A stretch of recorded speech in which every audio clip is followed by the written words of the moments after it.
Hello everyone. तो हम आ गए हैं पार्ट टू में अब।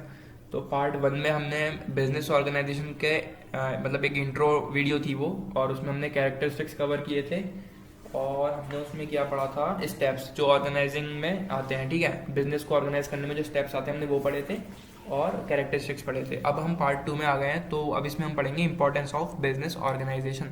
ठीक है, तो फर्स्ट है इसमें डेवलपमेंट ऑफ पर्सोनल। जल्दी से इसको पहले रीड करो यार एक बार, ठीक है, क्योंकि रीड करने से ये होता है कि थोड़ा और अच्छे से समझ में आ पाता है। ठीक, तो चलो इसको रीड करते हैं। Under the process of organising delegation of authority is practised. Organising के प्रोसेस में अथॉरिटी का डेलीगेशन होता है। अथॉरिटी का डेलीगेशन मतलब जो भी जिम्मेदारियां होती है वो सौंपी जाती हैं जो भी उस एंटरप्राइज में वर्क करते हैं उनको। This is done not because of the limited capacity of any individual. ये इसलिए नहीं होता है कि एंटरप्राइज में कम लोग हैं, इस वजह से ये नहीं होता है। ठीक है, ये बल्कि इसलिए होता है जिससे कि जो वर्क करने की टेक्निक्स हैं उनको और ज़्यादा डिस्कवर किया जाए। ठीक है, और ज़्यादा टेक्निक्स डिस्कवर की जाए। ठीक, फिर हम आगे बढ़ते हैं। देखो एक बार रीड कर लो। This is done not because of the limited capacity of any individual but also to discover new techniques of work. ठीक, it provides opportunities of taking decisions to the subordinates. ये अपॉर्चुनिटी प्रोवाइड करता है, मतलब मौके देता है उन subordinates को। सबॉर्डिनेट्स होते हैं जो एम्प्लॉयज, जिन एम्प्लॉयज को अथॉरिटी मिली होती है। ठीक है, सुपीरियर होता है जो देता है इनको काम, मतलब कि अपर लेवल वाला, और सबॉर्डिनेट जो होता है वो होता है जो काम करता है ये सारे। ठीक है, तो इससे इनको सबॉर्डिनेट्स को अपॉर्चुनिटी मिलती है और ज़्यादा डिसीजन लेने की। ठीक है, by taking advantage of this situation, इस सिचुएशन का एडवांटेज लेते हुए they try to find out the latest techniques and implement them. ये लेटेस्ट टेक्निक्स जो जितना मतलब हर इंसान के सोचने का तरीका अलग होता है, हर इंसान के काम करने का तरीका अलग होता है, तो इस सिचुएशन का एडवांटेज उठाते हुए ये और ज़्यादा नई टेक्निक्स को मतलब सोचते हैं, बनाते हैं टेक्निक्स और उनको इम्प्लीमेंट करते हैं उस काम में। कंसिक्वेंटली इससे क्या होता है,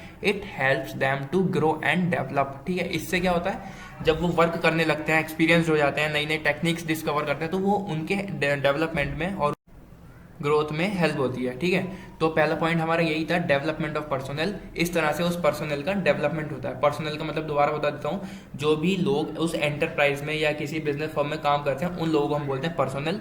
सबॉर्डिनेट्स वो लोग जो काम करते हैं, और सुपीरियर जो लोग सबॉर्डिनेट्स को काम देते हैं। ठीक है, तो ये था हमारा फर्स्ट पॉइंट। अब आते हैं हम आगे, जो है एक्सपेंशन एंड ग्रोथ। ठीक, the process of organising allows the employees the freedom to take decisions which help them to grow.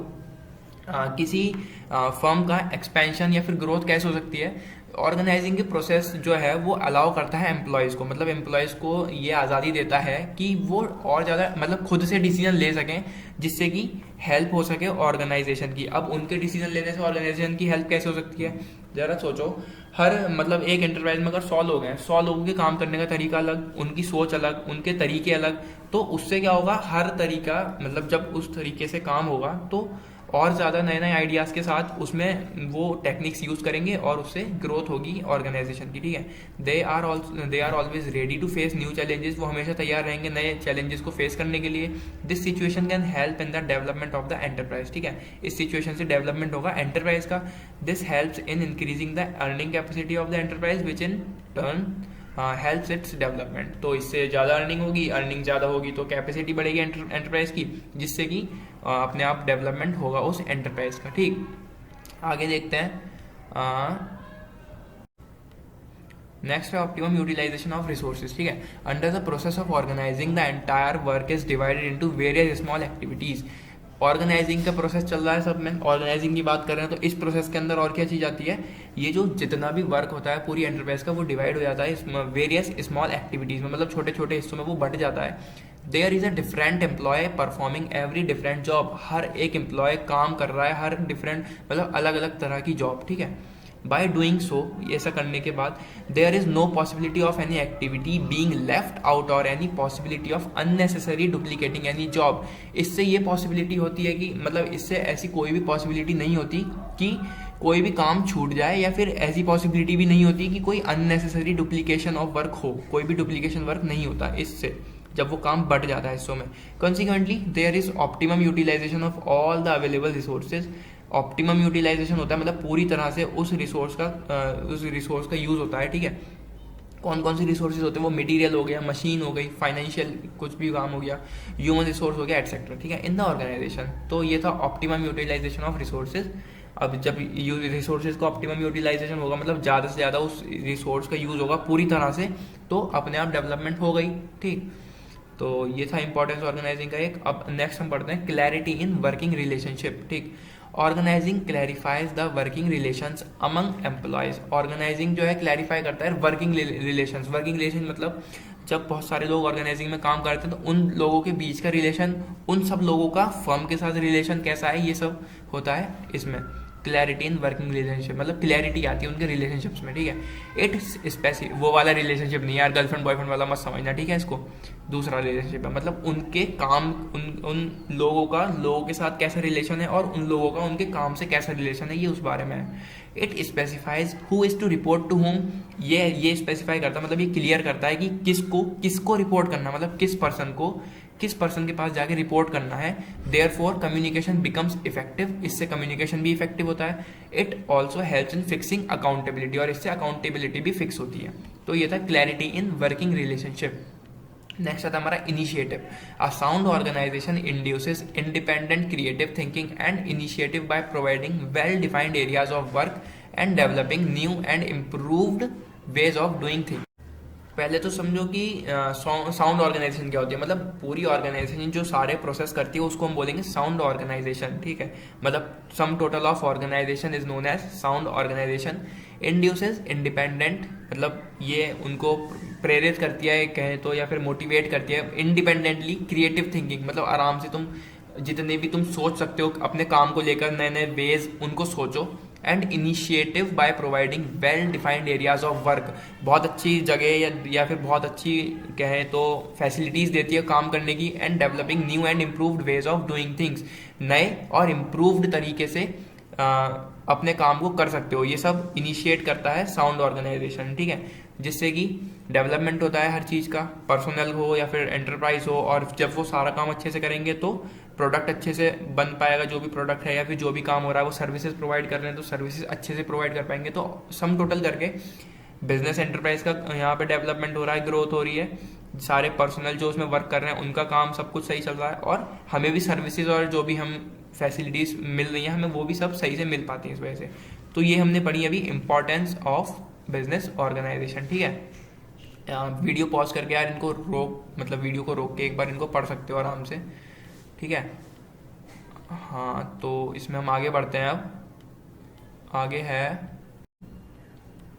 आगे हम पढ़ेंगे इसमें प्रिंसिपल्स ऑफ बिजनेस ऑर्गेनाइजेशन। अब बिजनेस ऑर्गेनाइजेशन के भी कुछ सिद्धांत हैं, ठीक है, कुछ रूल्स रेगुलेशंस हैं, उनके बारे में हम पढ़ेंगे। फर्स्ट है हमारा स्पैन ऑफ कंट्रोल, ठीक। Every manager should have a limited number of subordinates reporting to him directly, ठीक। Generally the span should be neither too wide nor too narrow. अब स्पैन ऑफ कंट्रोल जो principle है इसके बारे में समझते हैं। हर मैनेजर के पास लिमिटेड नंबर ऑफ सबॉर्डिनेट्स होने चाहिए, ठीक है। मैनेजर हुआ जैसे कि सुपीरियर ही कह लो, सुपीरियर और सबॉर्डिनेट अभी बताया था। सुपीरियर जो लोगों को या फिर अपने सबॉर्डिनेट्स को काम देता है, और सबॉर्डिनेट्स जो सुपीरियर की बात मान के काम करते हैं। तो जितने भी मैनेजर हैं उनके पास लिमिटेड नंबर ऑफ सबॉर्डिनेट्स होने चाहिए, मतलब बहुत ज़्यादा ना हो और बहुत कम ना हो। Generally the span should be neither too wide nor too narrow, बहुत ज़्यादा नहीं होने चाहिए और बहुत कम नहीं होने चाहिए, उनके रूल्स हैं बिजनेस ऑर्गेनाइजेशन के, ठीक। Principle of balance. In every organisation structure there is need for balance. हर ऑर्गेनाइजेशन स्ट्रक्चर में किस चीज़ की जरूरत है, बैलेंस की, ठीक है। For effective grouping and assigning activities, this principle calls for putting balance on all type of factor. इस प्रिंसिपल को इन्होंने इसलिए किया है जिससे कि सारे तरह के फैक्टर्स पे सारे तरह के फैक्टर्स को बैलेंस किया जा सके, फिर चाहे वो ह्यूमन हो, टेक्निकल हो, या फिर सारे फाइनेंशियल जितनी भी चीज़ें हो उन सबको, मतलब ये प्रिंसिपल है ही उन सब चीज़ों को बैलेंस करने के लिए, ठीक है। नेक्स्ट प्रिंसिपल हमारा आता है the principle of flexibility. The organisation should be flexible so that it can be adjusted to changing condition. Organisation इतनी फ्लेक्सिबल होनी चाहिए कि वो जितनी भी कंडीशन चेंज हो रही है, इन्वायरमेंट हो गई वो, या फिर कि कोई नेचुरल क्लैमिटी हो गई, मतलब जितनी भी चीज़ें हैं उन सब में वो फ्लेक्सिबल होनी चाहिए, अपने आप को अडेप्ट कर ले उन चीज़ों में, उन सिचुएशंस के according. The organization structure should permit expansion, replacement and merger, etc. without disrupting the basic design.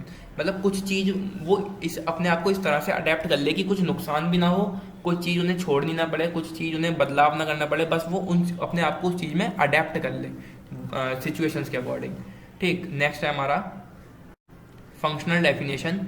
The duties या फिर कहें तो functions, authority and responsibility of every position should be clearly defined so as to avoid duplication of work and overlapping of function। जितनी भी duties हैं, जितने भी functions हैं या रेस्पॉन्सिबिलिटीज़ हैं, वो सबॉर्डिनेट्स को जो मिलती हैं वो बहुत ही ज़्यादा मतलब अच्छे से डिफाइन करी जाए, उनको बहुत अच्छे से समझाया जाए, जिससे कि कोई भी डुप्लीकेशन ऑफ वर्क ना हो, कोई गलत काम ना हो, मतलब जो काम होना है वही हो, उसकी जगह कुछ और ना हो जाए। ओवरलैपिंग ऑफ फंक्शंस, जो काम है वो एक ही जैसे दो ना हो या फिर ओवरलैप ना करे वो चीज़ें। तो यह है फंक्शनल डेफिनेशन। ठीक है, ये भी एक उनका वो है प्रिंसिपल उस बिजनेस ऑर्गेनाइजेशन का। ठीक है, फिर हमारा आता है exception principle. Only exceptional matters which are beyond the authority of lower levels person should be refer to higher level. Exception principle क्या कहता है हमारा, सिर्फ एक्सेप्शनल मैटर जो बियॉन्ड है, मतलब जो लोअर लेवल के हाथ में नहीं है करने, वो ही सिर्फ हायर लेवल तक जाए, मतलब उनको रिफर किया जाए हायर लेवल्स तक। वरना जो रूटीन मैटर्स हैं उनको कौन डील करेगा, एग्जीक्यूटिव, जो लोअर लेवल पर जो एग्जीक्यूटिव बैठे हैं वही लोग डील करेंगे। अगर कोई ऐसा है, कोई ऐसी सिचुएशन आ गई है जो लोअर लेवल नहीं कर पा रहा है, तो सिर्फ वही चीज़ हायर लेवल को रेफर करी जाए, वरना जो रूटीन मैटर्स हैं उनको कौन करेगा, लोअर लेवल पर बैठे हुए executives. This is also known as authority level principle. इसको हम क्या कहते हैं, दूसरे नाम अथॉरिटी लेवल प्रिंसिपल। ठीक है, नेक्स्ट हमारा इसमें प्रिंसिपल आता है यूनिटी ऑफ कमांड। ठीक, each subordinate should have only one superior whose command he has to obey. जितने भी सबॉर्डिनेट्स हैं उनका सिर्फ एक सुपीरियर होना चाहिए। हमने शायद ये पार्ट ए में भी, पार्ट 1 में भी पढ़ा था इसके बारे में। तो जितने भी सबॉर्डिनेट्स हैं या वर्कर्स हैं उनका एक ही सुपीरियर होना चाहिए जिनकी उनको बात माननी है और उनके लिए वो अकाउंटेबल होंगे। फॉर एग्जांपल मान लीजिए 10 सबॉर्डिनेट्स हैं, ठीक है, तो उन 10 में से हर एक सबॉर्डिनेट जो भी होगा उसका सिर्फ एक ही सुपीरियर होना चाहिए। ऐसा नहीं कि उसको कई सारे लोगों ने अपने अपने काम दे दिए हों और वो जब काम हो जाए उसका तो उसे कई लोगों को रिपोर्ट करना पड़े।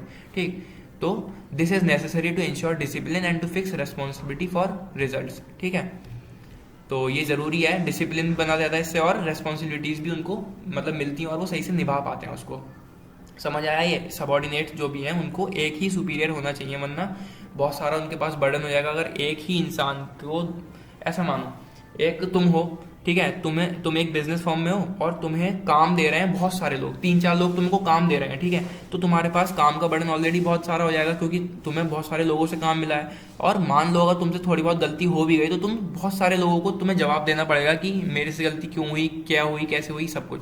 अगर तुम सिर्फ एक हो तो तुम्हें काम भी सिर्फ एक ही सुपीरियर से मिलेगा, ठीक है, और सिर्फ तुम उसको ही अकाउंटेबल होगे उसके लिए और उसी का तुम्हें काम करना है सिर्फ। तो ये भी जरूरी है, यूनिटी ऑफ कमांड। जो कमांड है वो सिर्फ उसको एक से ही मिलनी चाहिए, बहुत सारे लोगों से नहीं। तो ये था यूनिटी ऑफ कमांड। ठीक है, तो इसमें हमने कवर किया है principles of business organisation and importance of business organisation. I hope समझ आया होगा सबको ये। अगर नहीं आया तो वीडियो को दोबारा देखो, मैंने पहले भी कहा ऐसा। ठीक है, और इसको रीड कर लो यार एक बार सही से, मतलब आ जाएगा आराम से समझ। ठीक, बाकी वीडियो पसंद आया तो वीडियो को लाइक करना, कमेंट करके बताना मेरे को, दोस्तों के साथ शेयर करो और चैनल सब्सक्राइब कर लो यार जल्दी से। ठीक है, मिलते हैं अगली वीडियो में। Till then take care.